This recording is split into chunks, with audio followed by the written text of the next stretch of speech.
We're live. We're face the camera. I'm trying to. Hold on. I gotta get into the virtual world. I'm getting into the virtual world. Where's my virtual hands? I'm getting into the VR zone. Hold on. VR zone. Gotta get my VR helmet on. It's like Chalk Zone, except for oh yeah. I wonder if they have a chalk zone in this game.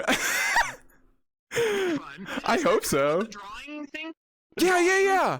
And you like draw a circle and you jump through the chalk zone and then you're like, I'm here! Like, right? Is that what chalk zone was? It's like the portals. That's what those, and they just pop up and it's a good time. I'm like 8 computers deep. I'm inside a computer inside another computer. All I see is code. Oh, that's the code's good. Code's good. Follow the code. Go towards the code. Okay. Yes. Okay, yeah. What kind of code are you seeing? Is it ones and zeros? Is it like the Matrix? No, there's 2s. Oh no! Oh, you gotta squash all the 2s. You gotta punch them. That's a virus. That's a virus. I'm trying. I don't know where the Microsoft. Oh no, you're on Microsoft.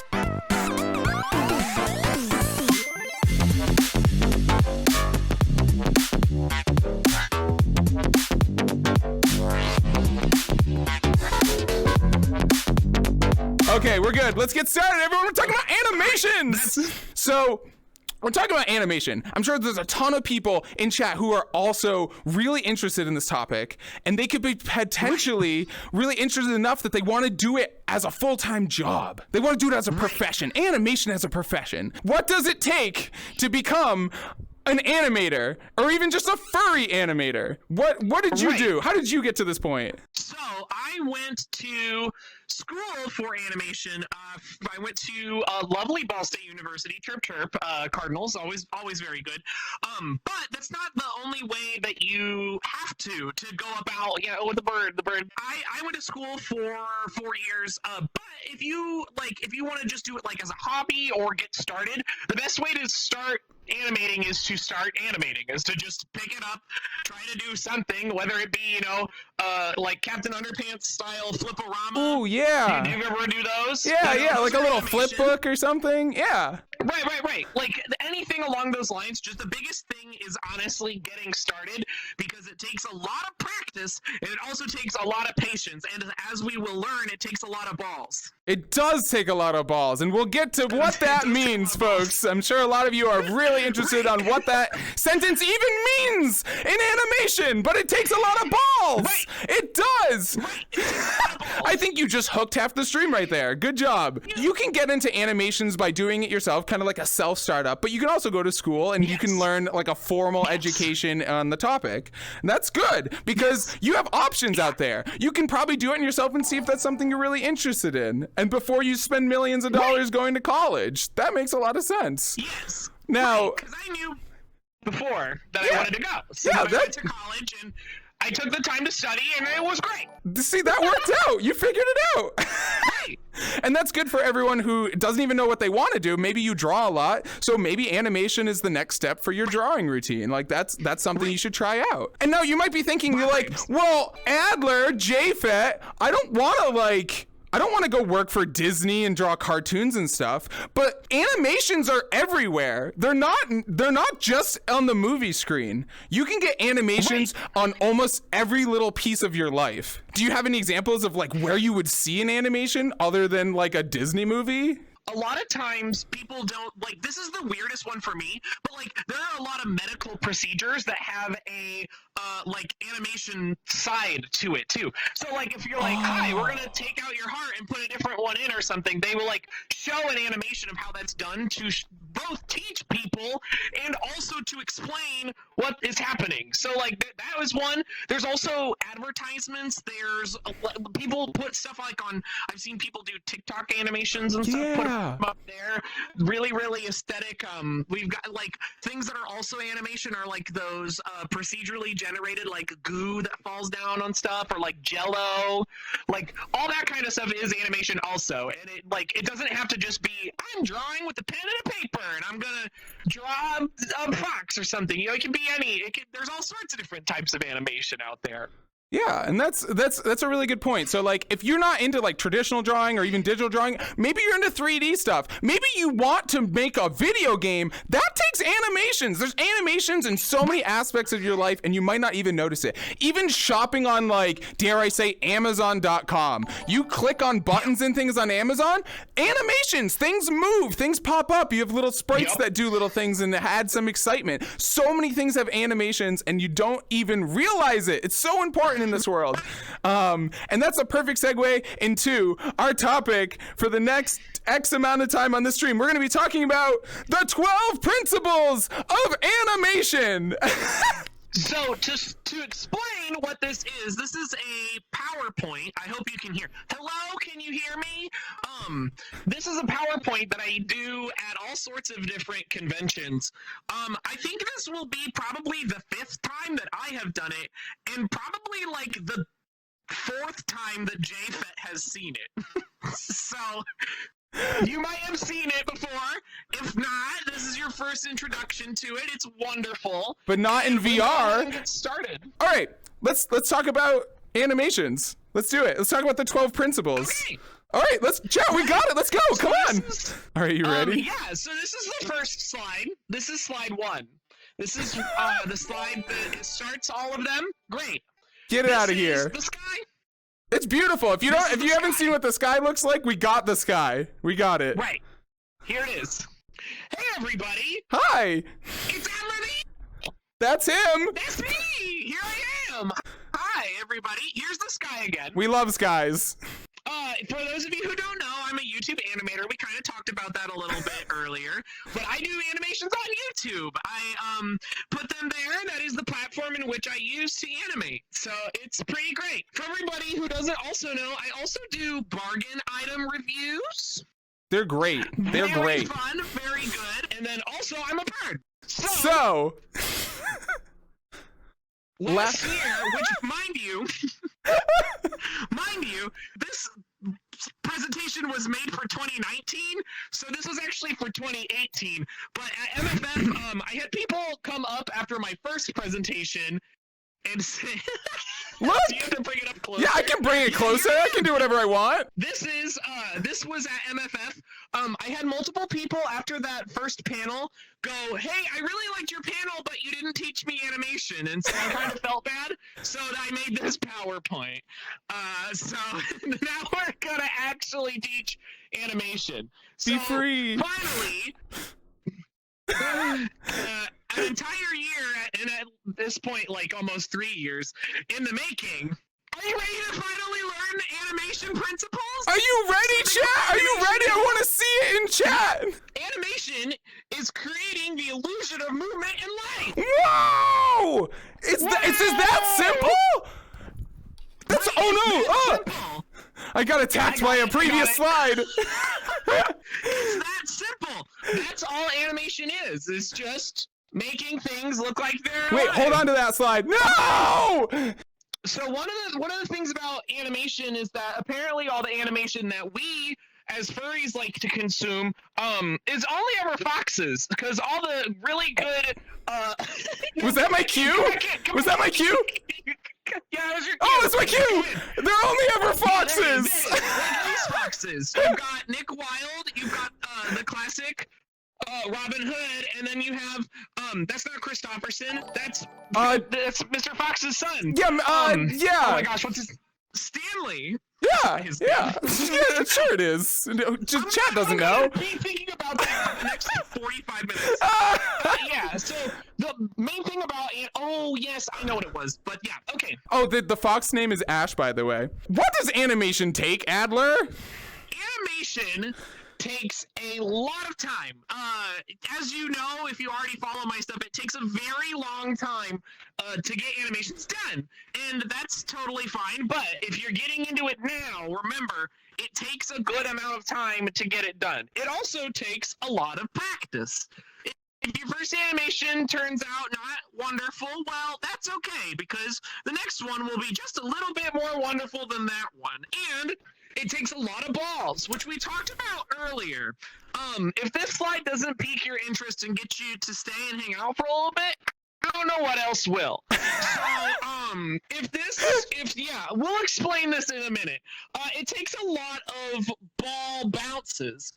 One of the things that we use all the time in animation to learn is balls, because they're very simple to draw, and they do a really good job of explaining these 12 principles of animation that we're gonna go through. Let's do it!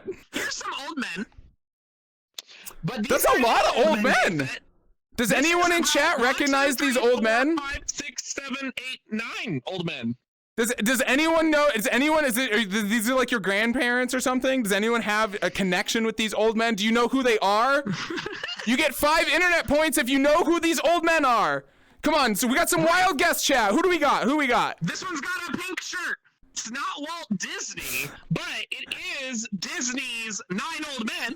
Disney has old men. He has old men. Look at them. Stop grabbing. I'm sorry, I've got really sensitive paws. Disney's old men. You already used it.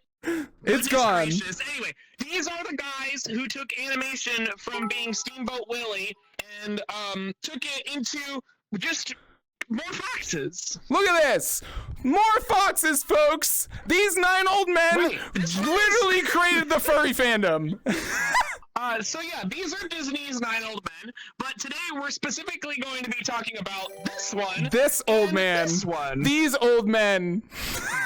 Why is that? Why are we talking about just these two? Why are we talking about these? Because these guys made Disney's animation Illusions of Life, which is a very important book in the animation community. And if you want to read more about animation, I would suggest this. But I don't know if anybody reads anymore or buys physical books. History! If you really want to get like a part of any sort of hobby, I really recommend learning about the history of it. It's really important. It is. Because not only are you going to be unveiling like things that have changed over the years and things that you might be able to tap into, some like ancient energies you don't know, but you're also going to be learning like how that hobby got started, and that's really integral to your part of being a part of that hobby. But we're going to talk about the brief history of animations and how it works in foxes or something. It's going to be great. Foxes are our theme. All right, what do we got? Most importantly, though, in this book, they go over the 12 principles of animation. Nice! Look at those 12 principles.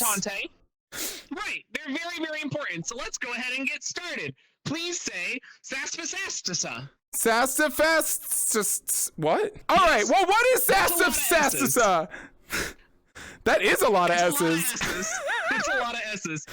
No, it's an anagram. Wait, why are you back? History's back. Oh, the history comes back to haunt us. All right, we're good. We're good. It's going to the space plane. They're just all floating above us. What is that called? An anagram? An anagram? No, not an anagram. No, anagram. You say things forward and backwards, right? That's an anagram. Yeah. Wait. What's it called? Not an analogy. No, it's a. It's this! This is Sassafastasa! So what do we got? These are our 12 principles, folks. Our 12... we have... is this what we're going to be going over right now? This is crazy. We got squash and stretch, anticipation, staging, straight ahead or pose to pose, follow through and overlapping, slow in, slow out, arc, secondary action, timing, exaggeration, solid drawing, and appeal. Yeah! Remember those, because that's not coming back. This is the first principle we're going to be talking about animation. Squash and stretch. That's really so fun. Much. It is. It's a good workout. Squash and stretch. Since you've seen this so many times, how about you explain this one? Okay. A lot of people already know this one already, and I bet people at home are also being like, oh my gosh, JFET, like squash and stretch is my favorite one in the world. Well, let me tell you, this is probably the one you recognize the most, especially in classic cartoons. For example, it's not a GIF, but it's supposed to be a GIF. But this is a Wile E. Coyote gif, I think, where imagine the coyote going full speed and they're getting smashed in the face right here. But what happens is they accordion, they squish up, and that's actually an animation technique. And it might be something that you notice all the time, but this is actually something that you can employ across animation, like no matter what animation you're doing. And so it'll squash up and then it might stretch all the way down. I grabbed it, so we're moving on. Things in real life have this. And okay, I have a perfect example for this, because you're probably thinking like, oh, animation, it's an illusion of real life. It's trying to make something look different. Untrue. Animation tries really hard to imitate real life in certain aspects of it. And that's what gives it this really realistic, holistic view. And so Squash and Stretch is actually a really good example of that. And I'm going to show you right here. Yeah, it just happens really fast. In this GIF, the GIFs don't work, folks. These are images. So this is a golf ball, okay? Imagine this golf ball getting shot out of a laser cannon, or a normal cannon. I guess it can't be a laser cannon because it's a golf ball. It gets just shot out of a cannon, and it goes full speed into this wall right here. And you can see there's a wall. That golf ball isn't just going to remain a perfect sphere the entire trajectory of its journey here. What's going to happen is going to hit this wall, and it's going to go and squish down, right? And then it's going to expand like a bouncy ball, and it's going to shoot back off in the opposite direction, because that's physics. But that's actually the animation that we're talking about. Squash and stretch right here in real life. It's crazy. It might not be like a Wile E. Coyote, but a golf ball is pretty cool. Anticipation is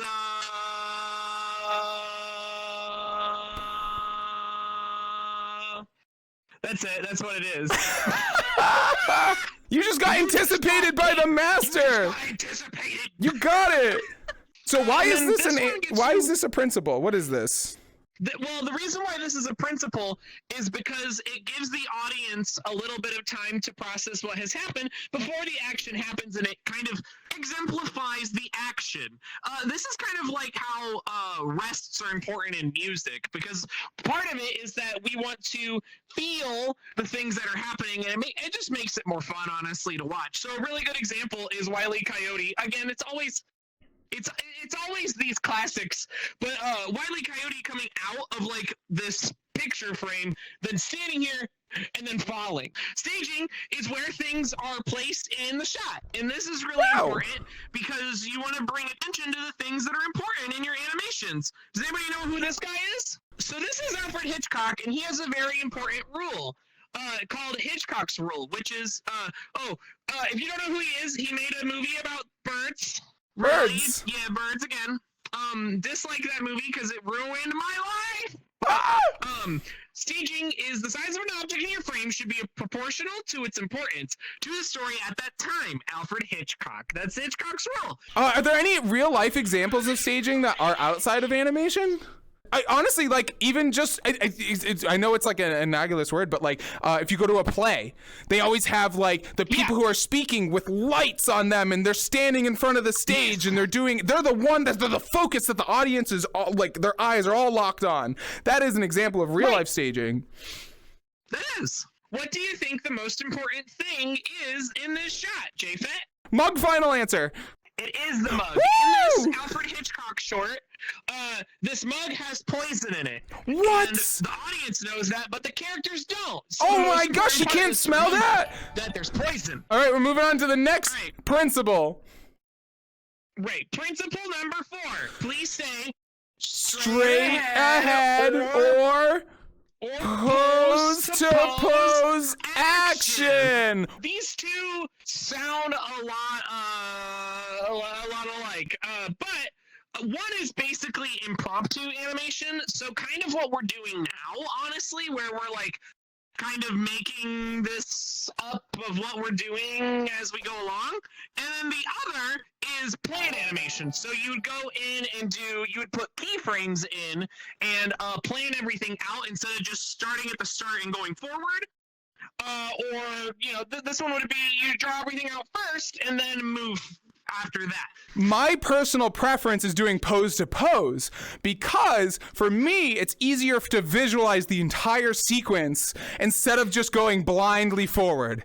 I know that some other animators, like especially more advanced ones, prefer to do straight ahead because they already know what's in their head. There's no reason to skip ahead and do all this extra stuff. Right.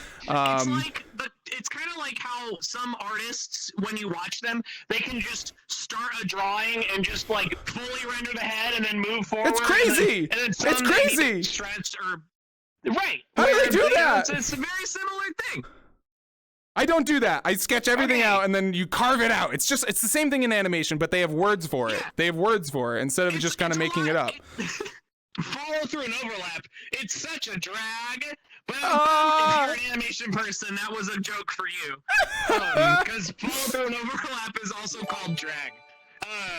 This is an example of follow through. So the animation here is that it is lagging behind the initial source of energy. So imagine like the base of my tail is the initial source of this wag, right?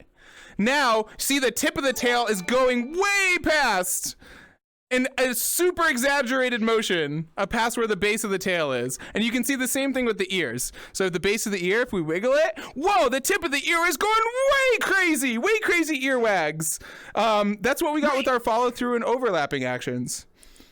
Yeah, and that's what this ball would have done. Yep. This is charcoal circle, and they have a really good. Their ears do it too. It's really cute. All right, moving on. That's a short one. Please say slow in and slow out. Are you saying it, chat? Right. Slow in and slow out. What does that even mean? Slow in and slow out is the speed at which things start and stop. So this one is things in real life don't move at like when I run. Okay, here's a really good example actually. When I'm running in VR chat, it's very like I begin and stop. I'm boop, boop, boop, boop, boop, boop, boop, boop. So here's a really fun GIF that works wonderfully. Super good. This one shows the keyframe or the frames where they're all linear and straight across, and then this one is like you said this yesterday, like a clock pendulum. Yeah, imagine like something swinging back and forth. When it gets to the side of that pendulum, it slows down until it reaches like that final motion until it starts swinging back again. That's a really good example right here if you can visualize it. This is actually used a ton on the internet. You will see these animations everywhere. If you're buying something on the internet, this is this bottom one right here, this slow in and slow out, is you will notice it everywhere. Like a little pop-up on your phone, like you buy something on a website and it says congratulations at the bottom. All of those are going to be slow in and slow out because it's really comfortable for your eyeballs to see it. This is another joke for animators. You can also just press F9 on your computer in After Effects. And it does it for you automatically. For you. And remember, it always comes back to balls. That's the best way to show them, like the animations you were talking about of like things loading. Yeah. Like you'll see that all the time of like whoop, whoop. All right, we're gonna talk about arcs and what they have to do with balls. Arcs. So arcs gets kind of confusing, but it describes the path an object takes. Things are way more interesting instead of going like straight across, like whoop, whoop. Things are way more interesting if you add a little bit of an arc to it, because most things in real life have some sort of an arc to it when it moves. Not to be confused with slow in, slow out. Slow and slow out is the velocity, arcs is the path, right? Yes. That would be the science term. Right. Okay. Right. My brain thinks in these, so that would... Yeah, so if you're throwing like a baseball or a basketball, let's say you're shooting hoops in basketball, that basketball is going to travel in an arc and go, you're going to hit three-pointer, obviously, but that is the path we're talking about with arcs. So imagine a basketball, but slow in and slow out will be the speed of that ball. So it's in your hand, it's not moving, it's slow. Maybe it's moving with your paw, right? And then like as soon as you flick it out of your paw, that ball is going to gain speed, gain velocity, and travel along the arc, and then gravity's gonna yank it back down, because that's what it does, and it's gonna yeet it into the sky. Ah! But that ball is gonna come right back down and give you that 3-pointer, but you just did 2 animation principles that are really important, so that's awesome. And then here is one that is linear, and nothing really moves this way. Nothing does. Unless it is going really fast, but nothing really moves that way. Things move at an arc, like this. So when you're animating, keep that in mind. If you're animating your persona, like leaping and bounding, they're not just going to be going, doo, doo, doo. This isn't space. This isn't 20,000 years in the future. We got gravity here. We don't have anti-gravity pills yet. It doesn't work like that. So yeah, your arms also are arcs.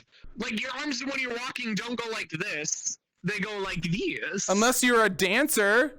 Unless you're doing the robot. Right, unless you're a dancer and you're supposed to do the I can't even do it. Like, I can't even do it. We gotta get strobes. We gotta get strobes in here and do something. Or like Beta Monkey or somebody. Right? So what we're trying to say here is arcs isn't just balls, and it isn't just things you throw. It's not just like a basketball or anything like that. An arc can be part of, like, if you're trying to animate your character, the movement, like everything you're doing isn't just this linear fashion, and everything you're doing isn't just a start and stop. These are what make your animation feel alive and feel really good for the eyeballs. So if you're trying to do animation and your brain might even see it and be like, something's wrong here. What did I do? My first thing I do is I immediately go, because I'll do all my animations in Adobe products, like in After Effects, right? So I'll immediately go and be like, oh my gosh, like, was it speeding up or slowing down? Did I press F9? You know, and I'll like highlight it and like F9, F9, and then boom, it looks really good all of a sudden. Really easy. Secondary action. These are actions that enhance the animation. They are not overlap and follow through. It's not your ears. No, it's not. It's other things. So one of the best ways for us to explain it now is using our hands to talk. Right, which we've been doing this entire stream. This is a supplementary thing. A secondary action. Supplemental to our moving around on the screen and like our mouths and things. These are secondary actions that you do to enhance the animation. Like that. So if I'm just like making that weird noise, and you know, but my arms are helping to accentuate the weirdness of that noise, right? And that is part. That's the secondary action.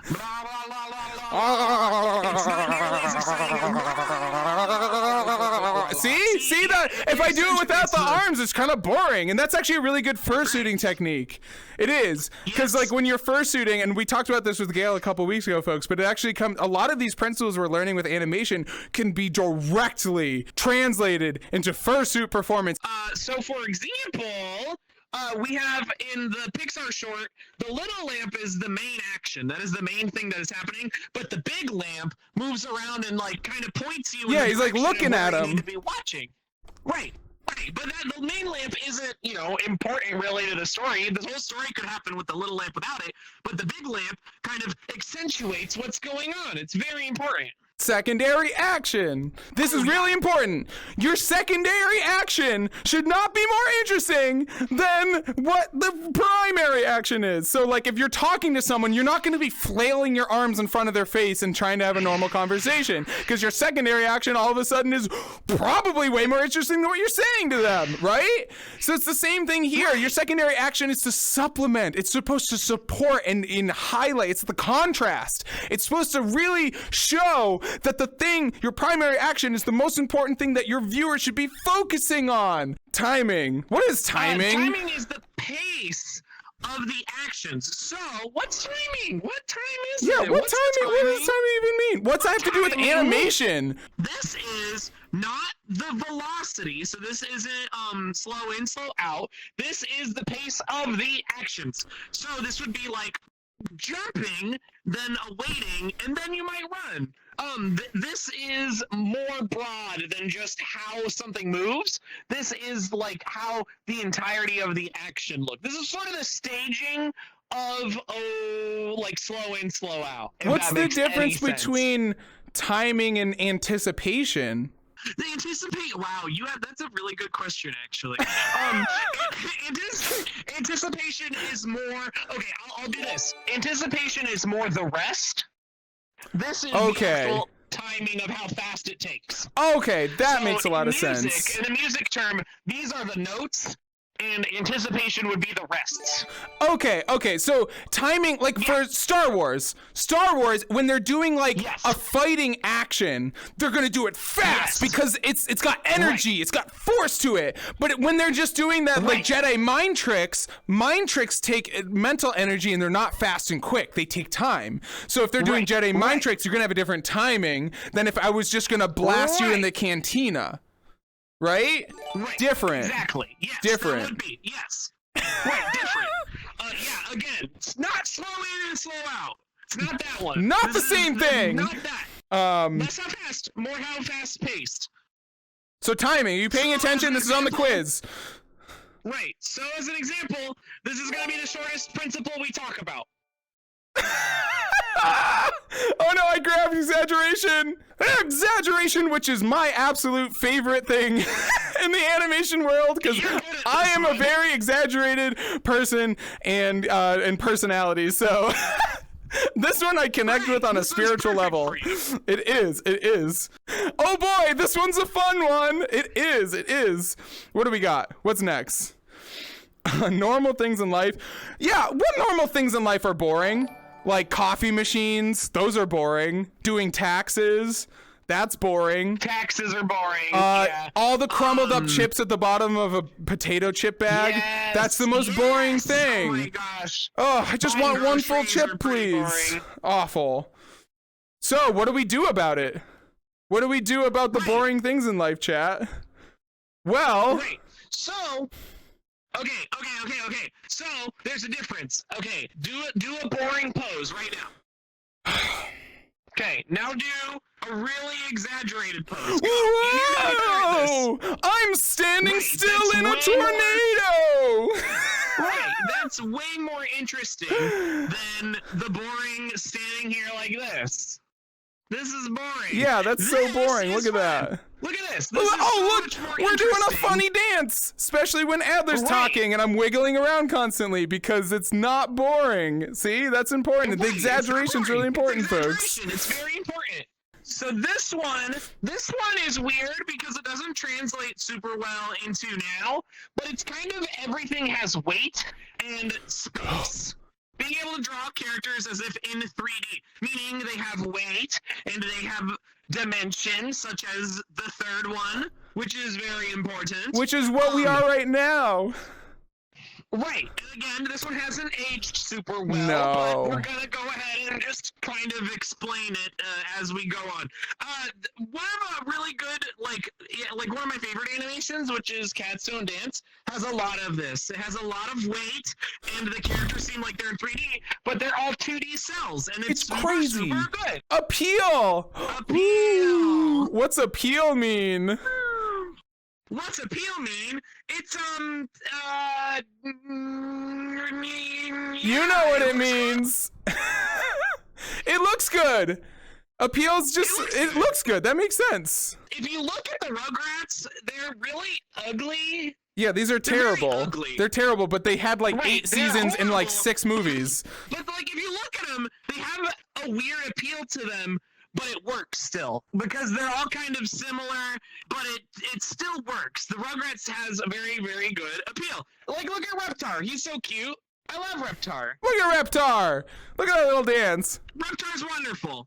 Something that has really bad appeal, and I'm gonna do this because this is always very good and relevant, is the original Sonic from the Sonic movie. Horrible. Look at that. What is that? They've got a full human mouth.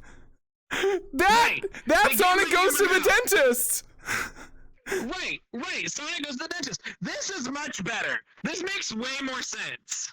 Oh, the slides are so laggy. Oh, there we go. Plan. This is but that's better. Look at that. Look at those eyes. Those are adorable. You see that in Furry art all the time. Look at this. Look at our characters. Our characters right now have big, old, goofy eyes because we're cartoons. It's really similar to this. It's good appeal. Guess what? Please say what, Adler? That's all, folks. This is all the principles of animation. This is it. We made it all the way through. We got through all Good of them. job. Wow. Thing we need to remember that these are just principles. They're not something that you have to like obey. You don't have to all the follow time. them. They can be broken. Break those You know, rules. you Be can a do the rebel. opposite to have the opposite effect. If you want Yeah. a robot to look like a robot, you can have things move linearly. They're just principles. You do not have to follow them exactly. These are the guidestones of animation. They can kind of guide you your way, but knowing these isn't going to just immediately make you an animator. Like, it's not going to just immediately make you good. You have to practice them. Yeah, it's like you And go they're to the just art kind of the store. guidestones. It's like you go to the art store and you buy all the top line art things. You get like Copic markers, you get the highest quality paper, you get all these things, and then you get home, you rip all the packaging open, you burn that receipt because you're suddenly an amazing artist, right? Wrong, because that is just material to help you be an artist, but it doesn't mean that makes you a great artist. And that's the same thing here with these 12 principles. These are going to help you. They're going to, of course, having better materials as an artist might allow you to have better art in the outcome. And it's the same thing with these principles. If you know them and you implement them in the correct ways, wow, your animations could potentially get way better. But it doesn't mean it's true in every case, and you don't have to follow every rule, because this is life and rules don't make sense. Woo! The other thing is, you don't have to use them just for animation. You can use them for your fursuit acting, like we talked about earlier. You can use them for your drawing. You can use them in your life. You know, if you're walking on the street, you can make an arc. It's great. You can use them in suit acting. You can take them with you and remember them always, because they're important and special and to teach us all sorts of things. Richard Williams, he wrote this book. I highly suggest reading the Animator's Survival Kit. It's awesome. It has a lot of really, really good pages on it. He did Who Framed Roger Rabbit. Great movie. Very, very good. I love that. If you've seen my animation style, you know I love Who Framed Roger Rabbit. Absolutely love it. What do now? We do our best to make great art. We move forward and do amazing things with what we have.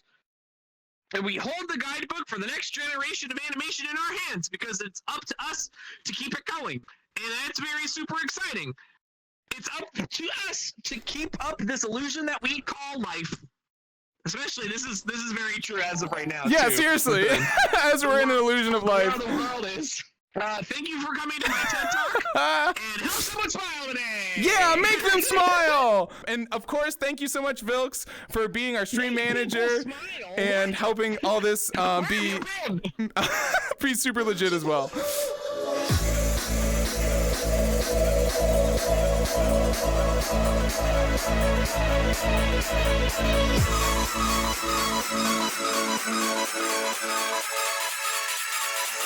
You can put some tunes on.